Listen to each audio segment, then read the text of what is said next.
September 1944. Algona, Iowa. The train brakes squealed, and the boxcar doors rolled aside to bright prairie light.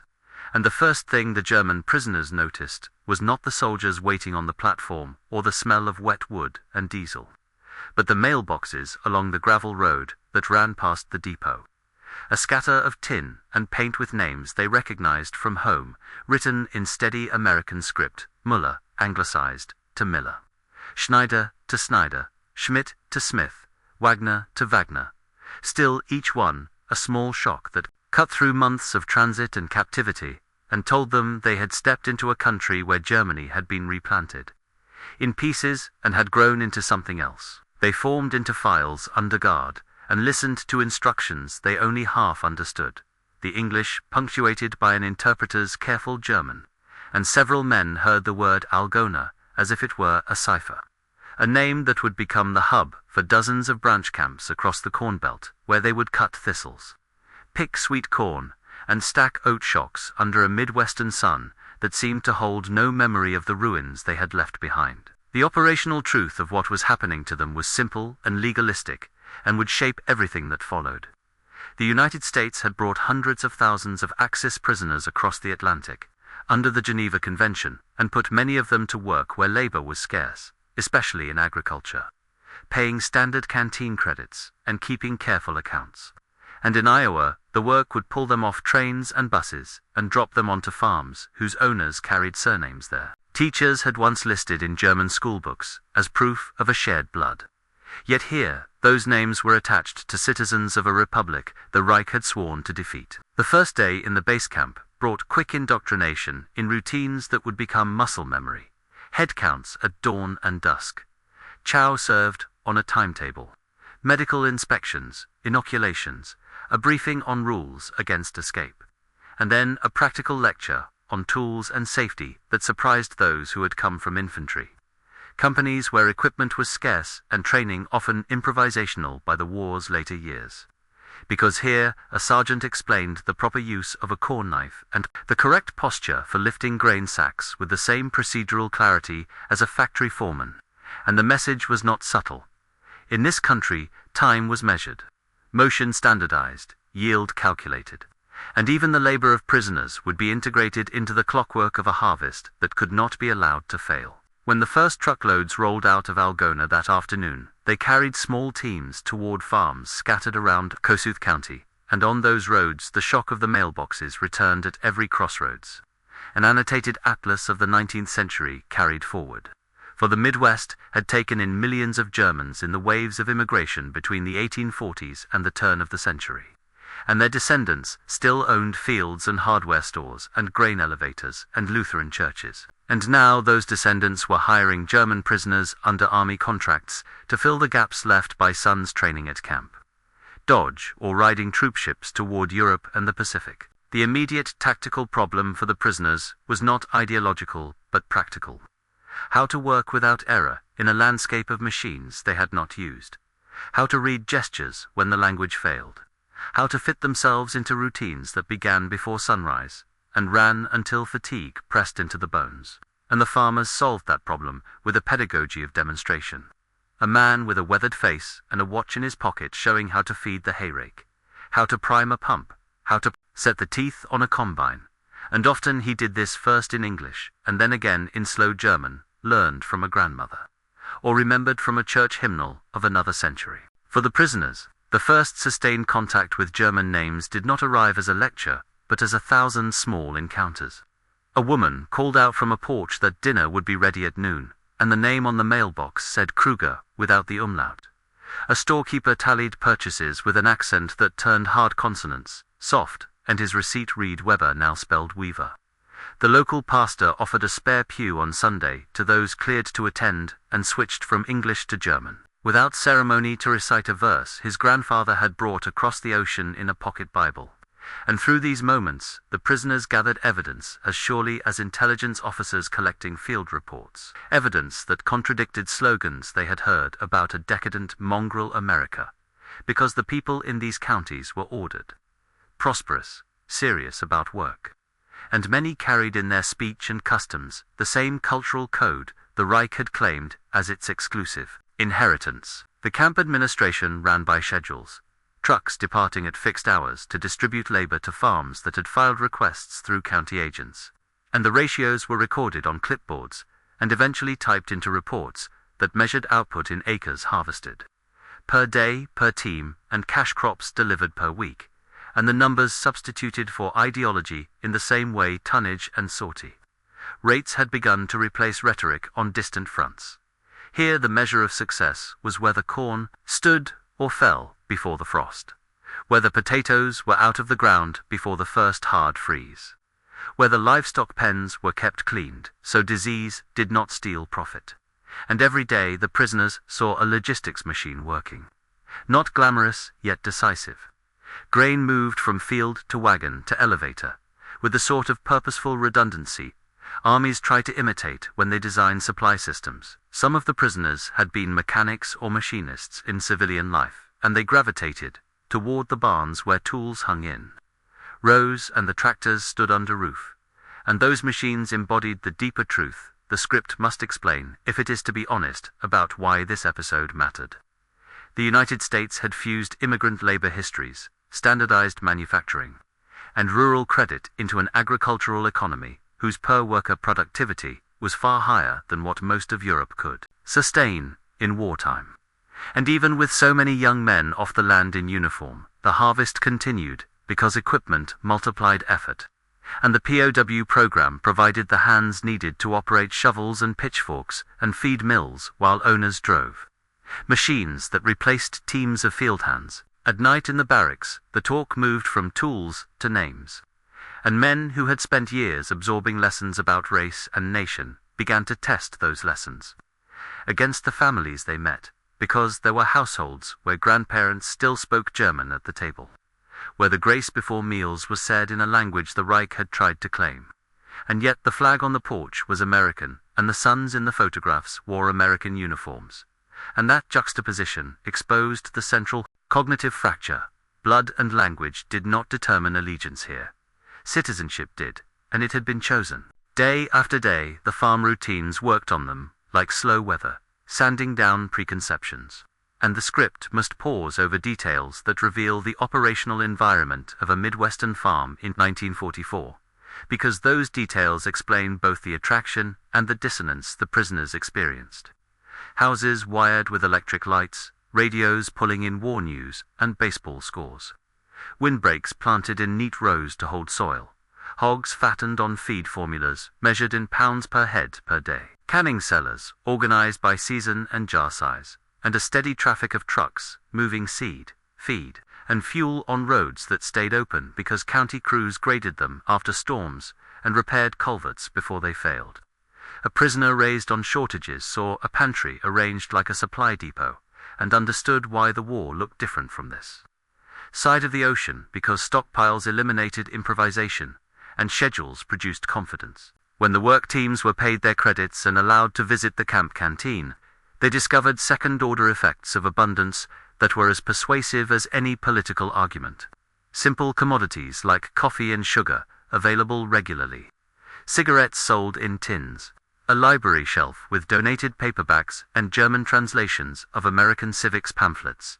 And though these were small things in the structure of the war, they were enormous in the daily life of men who had stood in ration lines at home, and now were asked to re-evaluate the claims they had been taught about capitalism and decay. Some weekends, supervised groups attended church services in town and sat under stained glass donated decades earlier by German immigrant families who had prospered enough to commemorate it. And in those sanctuaries, the prisoners could not avoid a specific realization that belongs in the narrative because it ties the micro to the macro. The religious life they recognized had decoupled from state power and flourished anyway, and the hierarchy of obedience they had linked to national strength was not the only way a society could be disciplined, because here congregations governed themselves, elected councils, paid for roofs and organs, argued, reconciled, and returned to work on Monday. The farmers did not spend time delivering sermons about democracy because they had fields to bring in, but their habits added up to a living syllabus in self-government and responsibility.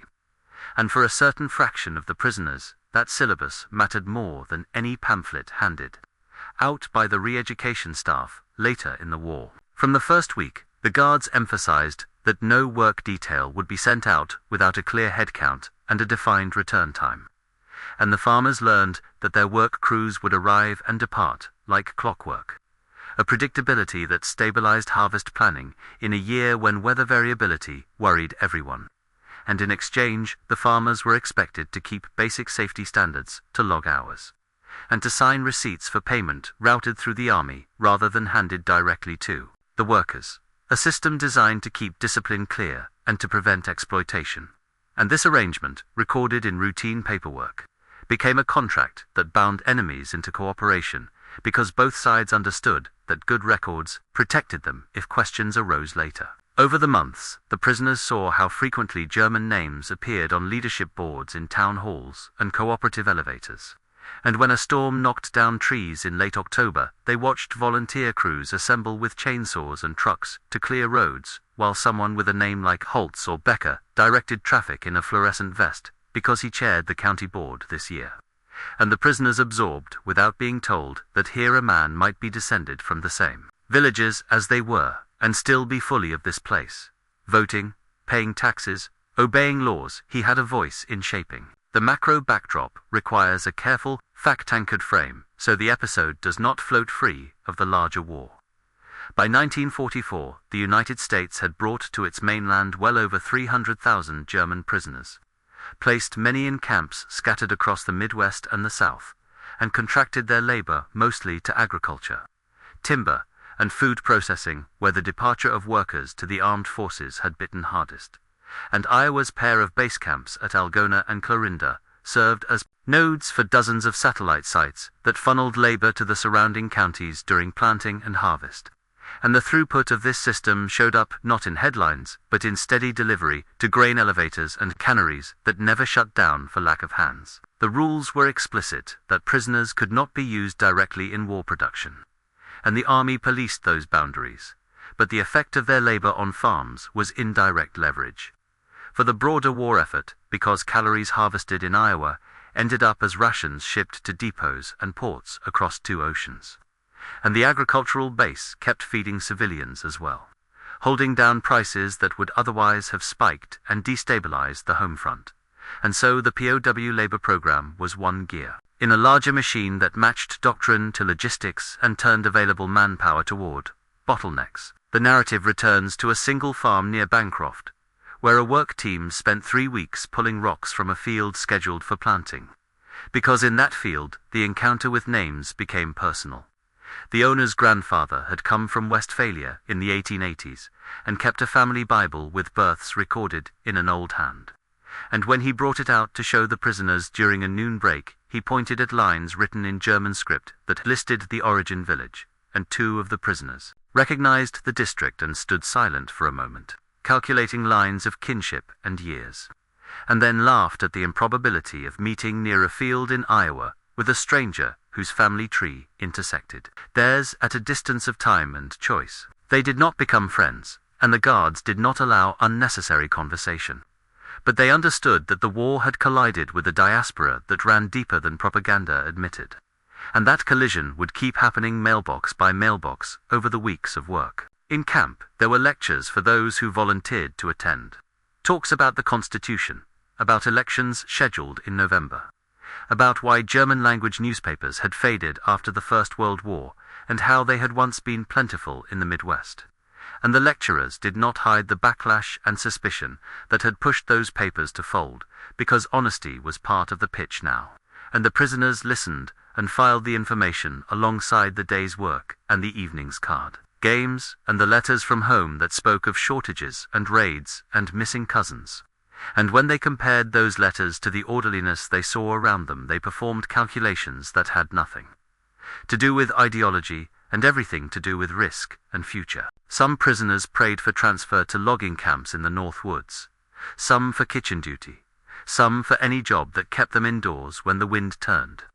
But in September and October, most were content to ride out to fields because the landscape was at its most generous, and the families who hired crews often sent small favors back, with the trucks at the end of the day, apples in a sack, a jar of preserved peaches, a Bible tract for those who wanted one, and these small crossovers softened the edges of captivity without changing its fact. There were outliers, men who held to their party loyalties or took pride in refusing to learn a word of English, and the guards handled them by keeping them in base camp or assigning them to tasks under closer supervision. And every camp had to write incident reports when a man cursed a farmer or threw a tool or refused to work. But in aggregate, the statistics told a practical story. Escapes were rare because there was nowhere to go. Discipline held because the work made sense, and the local economy adapted quickly to the predictable presence of crews in trucks, with canvas covers and chalked numbers on the sides. As autumn pushed toward frost, the script must shift focus to the farmers' calendars and the pressure of dates, because this is where the operational metrics clarify the episode's stakes. Corn dries on the stalk to a target moisture before shelling. Soybeans must be off before the first hard freeze to preserve quality. Livestock needs a steady feed schedule to maintain weight gains. And those are not ideological problems, but engineering ones. And their solutions are tractor hours, gallons of fuel, parts, inventories, and the availability of hands to do unskilled tasks while the owner runs the machines. And on those axes, the POW program reduced risk. The men worked in boots that blistered their heels, and in shirts that carried the sweet sour smell of crushed corn and diesel. And at the end of long days, they climbed back onto benches in the trucks, and watched the horizon roll past in lines of fence posts and silo tops. And in the strip of sky above the road, they sometimes saw geese moving south, in a V, as neat as any formation they had drilled. And they did not say much, because fatigue stripped the appetite for talk. But a thought worked at them steadily. The names on the mailboxes were familiar. But what those names meant had been remade by a place that measured loyalty differently than the land they had left. When winter came, the work shifted, and some crews went to canneries and packing houses, or to cutting timber for windbreaks and fence repairs. And the shock of German names persisted, but dulled into background knowledge, like the way the wind smelled of manure and smoke on certain days, or the way the light flattened out over the snow by mid-afternoon. And in that season the camp chaplain and visiting clergy put more effort into the re-education talks. And a few prisoners argued, and a few asked for books, and most kept their counsel and weighed what they had seen. In late winter, the trains brought new contingents and carried away others. And the cycle resumed as the ground thawed and the fields began to accept seed. And by the time spring came again, the narrative had repeated itself enough to turn shock into pattern. Travel. Arrival, mailbox names like a chorus. Work that followed rules. Evenings that fell into predictable shapes. And inside that pattern, a slow erosion of grand theories, by contact with specific families who did not declaim but lived, who spoke German at funerals and English at school meetings, who gave to the Red Cross and bought war bonds and then hired German prisoners in season without performative hatred. The consequences were personal and also systemic. Men who returned to Germany after the war carried back memories of an Iowa, where farmers with their surnames had a stake in a different political order and prospered without coercion. And those memories did not vanish when they crossed the Atlantic. Local histories in Iowa absorbed the POW chapter as a practical footnote to a larger story of how the home front solved labor shortages and kept food flowing. And for historians, the episode stands as a case study in how diaspora undermines rigid narratives about nation and identity. Because when a soldier from Lower Saxony steps off a train in Kossuth County and sees his grandfather's name on a mailbox, then another, and then another, he confronts evidence that cultural inheritance can graft onto democratic citizenship to produce loyalty to a republic rather than to a myth. The question of numbers, which the channel's audience expects to see handled with care, deserves an explicit pass through the ledger. Work crews from Algona and its satellites logged thousands of day labor shifts in harvest months, translating into fields cleared at rates that local extension agents could express as acres per crew per day. And those rates varied by crop and weather, but clustered high enough to make the program worth the administrative overhead. The Army's records show that per-prisoner credits for labor were standardized and recorded. And farmers paid the government, not the men directly, a safeguard meant to maintain discipline and comply with the law, and the flow of calories enabled by this arrangement tied into a national food system that in the years kept civilian rationing tolerable and military provisioning reliable. A backbone often ignored in favor of stories about tanks and planes, but no less decisive. The answer to why this worked operationally is, as so often in the Second World War, a matter of matching modest means to specific bottlenecks. Iowa's mechanical advantage on the farm multiplied one farmer's labor, but he still needed arms and backs for seasonal tasks that machines could not yet fully replace, and prisoners provided that input under supervision and scheduled discipline. The presence of German-American communities smoothed cultural friction because there was enough shared language to reduce errors and enough social distance to keep boundaries, and the legal framework kept the system inside lines that preserved a moral distinction the United States wanted to maintain in a war, fought in part over the treatment of captives. The final turn in the story belongs to the way memory forms, because after the war, the men who had worked these fields kept photographs and letters, and told stories about the names on the mailboxes, and the smell of corn dust, and the startling abundance in pantries under kitchen stairs. And those stories sat alongside other memories of captivity that were darker and cramped, and together they shaped how those men later voted and raised children and approached authority, and in Iowa, the families who had hired them kept ledgers, and sometimes saved a jar label or a pay stub that marked a season when strangers from a war-torn continent helped bring in a crop that could not wait. In the end, the episode is not a parable about kindness, or a claim that war can be gentle, because barbed wire and rules and guards and the absence of choice defined the prisoners' lives as surely as the open sky above those fields. But it is evidence that the way a society organizes work and citizenship has power to unsettle doctrines that present themselves as iron laws. And in September 1944, in Algona, Iowa, when the train doors opened and the first set of prisoners saw the names on the mailboxes and recognized them as their own translated across an ocean, the war delivered a lesson that statistics and manifestos could not deliver alone. A lesson about how identity migrates and reforms under different institutions, and how that reform can be measured not in speeches but in yields, schedules, pay ledgers, and the quiet efficiency of a harvest completed on time. As we approach the end of our remembrance today, we're grateful you listened to this full story with us, and we're glad our archive has nourished your heart and soul. War stories have probably also marked your family's life in some way, haven't they?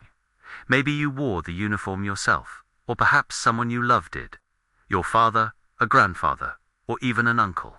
If so, we'd like to invite you to add another chapter to this record. Share with our community a war story that resonates in your family in the comments below. It could be a family tale, a saved letter, a lesson learned on a flight line, or in a muddy field. Anything you want. Tell us from where and what time are you listening to this message. This contribution helps to grow and keep our community together. We can't let these incredible stories be lost in time.